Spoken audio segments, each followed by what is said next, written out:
right. We are joined by the winners of the 153rd running of the Belmont Stakes presented by Naira Bets. We have Jimmy Bell, the president of Godolphin, of His Highness Sheikh Mohammed bin Rashid Al Maktoum, and Bradley Cox, who's winning for the first time. Both of them. Congratulations. We'll start with Brad. Take us through the race, what it meant to you, what were you thinking during the process of this, especially after the Derby, and he was wide in that race as well, and you especially after seeing a half in 46. Well, yeah, he didn't. He broke, obviously, but it took him 4 or 5 strides to kind of, and Louis had to kind of, ask him to get the position going into the first turn. So I was a touch shocked. I thought we may be a little closer on our own. And, I guess obviously when we saw the opening quarter in 22 and change, I thought, well, they're running. So that's good, for going a mile and a half. And then the 46, he was laying, I think, maybe mid-pack. We had kind of moved him to the outside, I believe. And at that point, I thought, going a mile and a half, he should be able to close into this pace. And Louis did a good job of getting him in position, at the half-mile pole, 3/8 pole, and turned for home with, pretty much on even terms with the leader.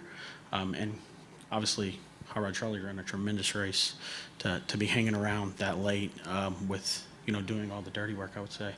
And, our horse really showed his stamina and talent and stamina the last quarter mile, which we've always suspected he had. Obviously, a mile and a half, you never know till you really try it. But, with the tap it on top, just really thought that, he would be able to get the mile and a half when he had the opportunity.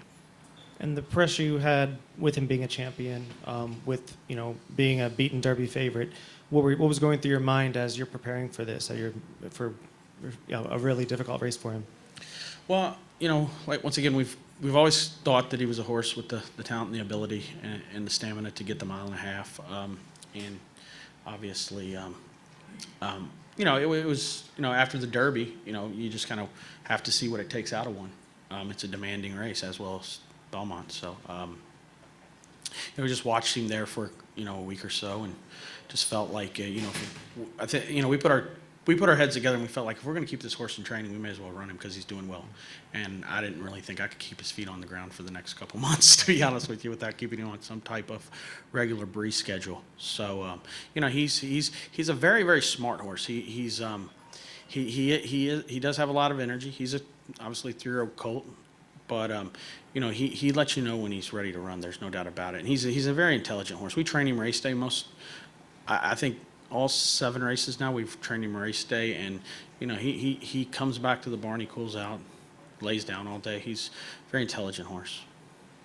And Jimmy, it looks like you have obviously a champion on your hands, and this has been a huge year for Godolphin, a huge day for Godolphin, but especially for Godolphin America. You've had a big year with Mystic Guide, and with Maxfield being such a standout. Now you have Essential Quality as a classic winner. What does that mean for your operation? Well, again, this is just a tribute to Sheikh Mohammed. He's put so much time and industry into the passion of building this program up in America with the breeding operation, with our racing operation, and we're fortunate to bear the fruits of what's going on right now. And it's been a great ride, and just again a testament to his international passion for the game. Obviously, you should probably know he won the English Derby today.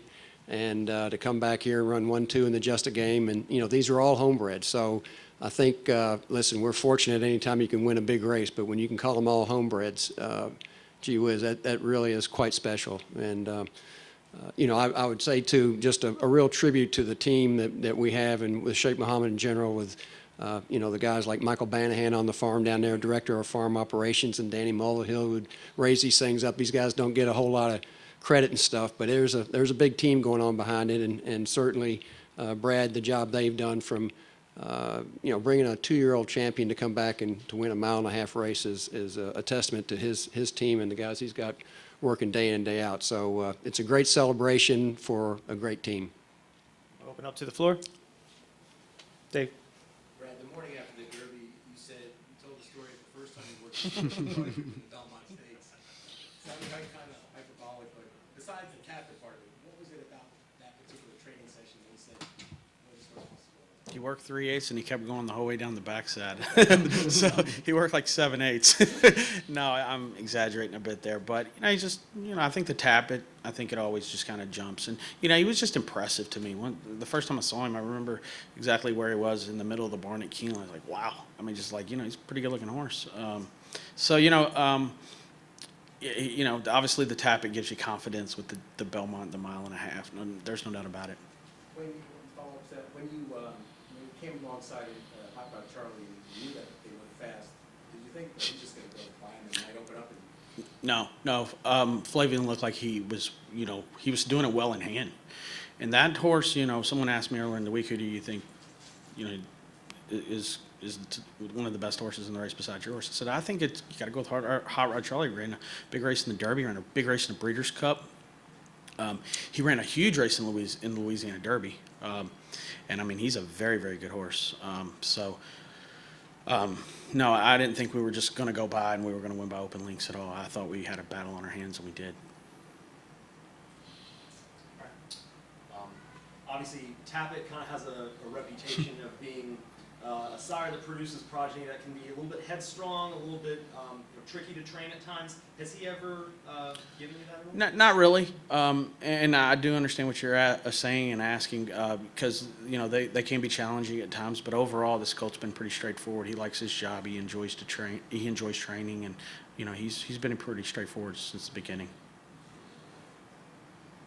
Brad, can I ask, when you started in training, did you ever envision working for an outfit like Godolphin, and what went into getting, for you to get that kind of position? Well, I think I've always dreamed of winning derbies and winning Belmonts and classic races, and everyone's different, but I mean, I've always wanted to be at the top and have top horses, and it takes outfits like Juddmonte and Godolphin and Juddmonte. Takes Juddmonte.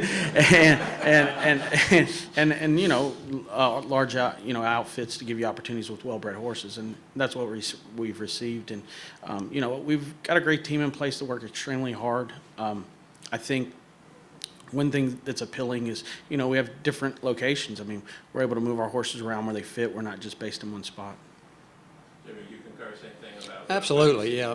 Yes, absolutely. I mean, we were looking to give our horses, while we all dream and hope they're all New York talented horses, the reality is they're not, and more realistic, not many are, can rise to the competition. And when we made a decision to sort of give a geographic spread and to sort of looking into the Midwest, places we really hadn't raced in the past, such as the fairgrounds and up to Oaklawn, and we were able to bring Brendan Walsh along and Mike Stidham and Brad, and we've just had some great success to having these horses sort of find their levels, and wherever they are, they can always climb the ladder. And each one of these guys has had a very, very nice colt on their hands, and they've all done it different ways. So that's been a big help for our operation.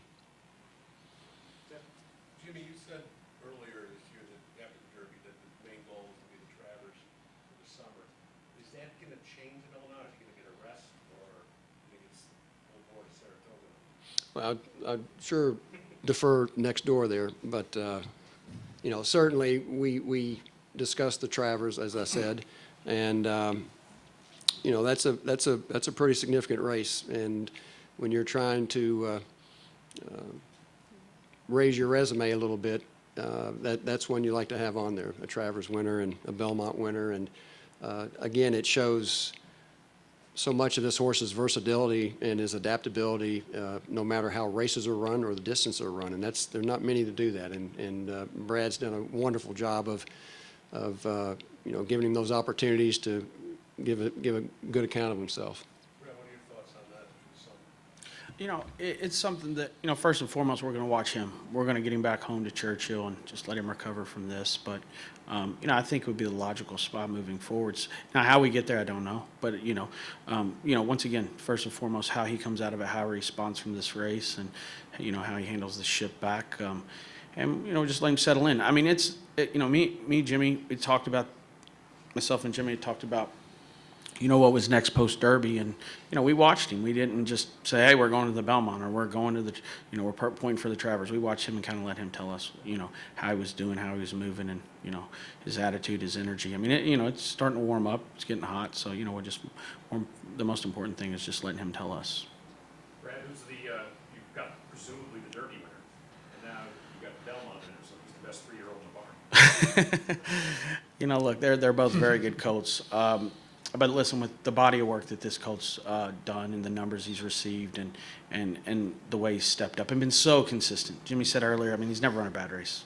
I think, obviously he's the champion right now. And until, he can be knocked out, he's the champion. He holds the belt.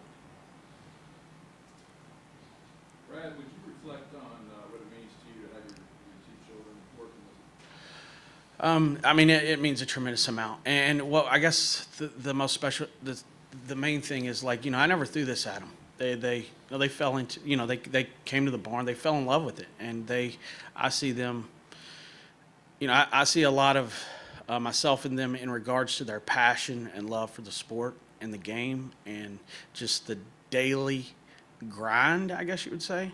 It's not 6 days a week, it's 7 days a week. It's a lot. And, days like this, it's just so rewarding. It's really amazing. Does it sort of make up for the Derby? Does that make the Derby easier with this particular horse to come back and win the ball and make them fall the length short? Yeah.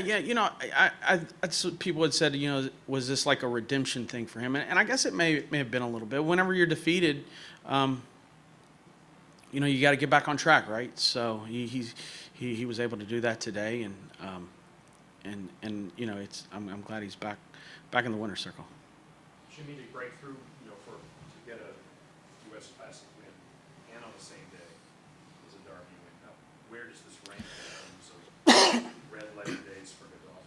It'd be pretty hard to top this one, truthfully. I mean, there's as much written about the English Derby and the toughness of that, and to run 1-3 in that race today, and to come back and Charlie and his team bringing those two fillies over to run 1-2 into just a game, and then to top it off with the Belmont stakes. It'd be hard to think back too many that'll this will be ranking at the top for quite a while. It's again a huge day. And it really just goes back to Sheikh Mohammed's just his international sportsmanship. Shipping horses, bring these fillies in. They'd run in Dubai, they ran over here.